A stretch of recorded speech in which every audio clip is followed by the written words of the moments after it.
Okay, good afternoon. So, time po ulit ng antibacterial deodorant nitong Jimny natin. Gagamitin natin yan. So, as usual, kuan po ito after how many months na gagawin natin ulit? Siguro mga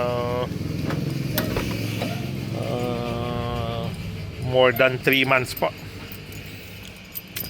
So, as usual po, ang gagawin lang natin is start natin. Okay. So pupunta pa rin po tayo ngayon, magpapapalit ng rim. So ibabalik na po natin tong original niya para maayos po yung pito, kasi nagloko po yung pituhan nito sa La Union. Hindi namin makargahan yung sa kanan. Nag-stack up po itong pito niya.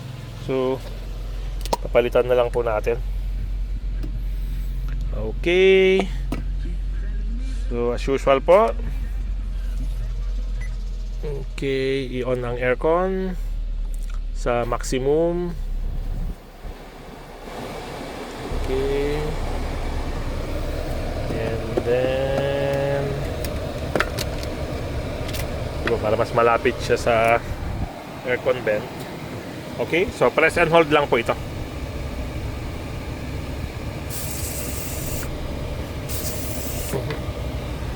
Lalaki.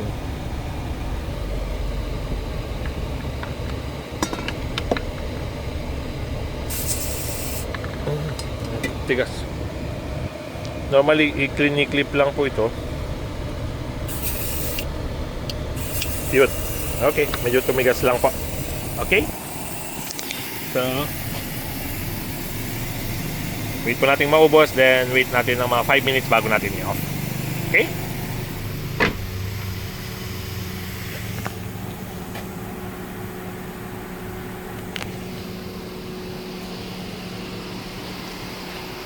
Okay? Yan lang po ka-simple mag-antibac. Nasa almost 1,000 pesos po yan sa kasa. So, bili na lang po sa Lazada. Napakamura po. Parang 100 plus lang po yata ang isa or less sa isang canister. Okay. Salamat po. Okay. So, done na po tayo sa 5 minutes.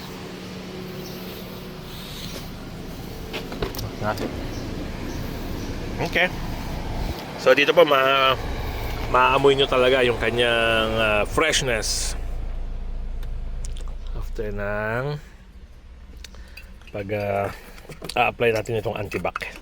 Okay. Ito po yung kanyang brand ulit. Sa Lazada lang po ito. Dami po.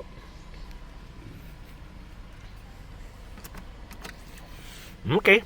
Then off natin. Mamaya na po natin gamitin. Magkuhan pa po ulit yung kanyang antibac. Okay, so tama-tama pag-alis natin mamaya mga after 30 minutes to 1 hour.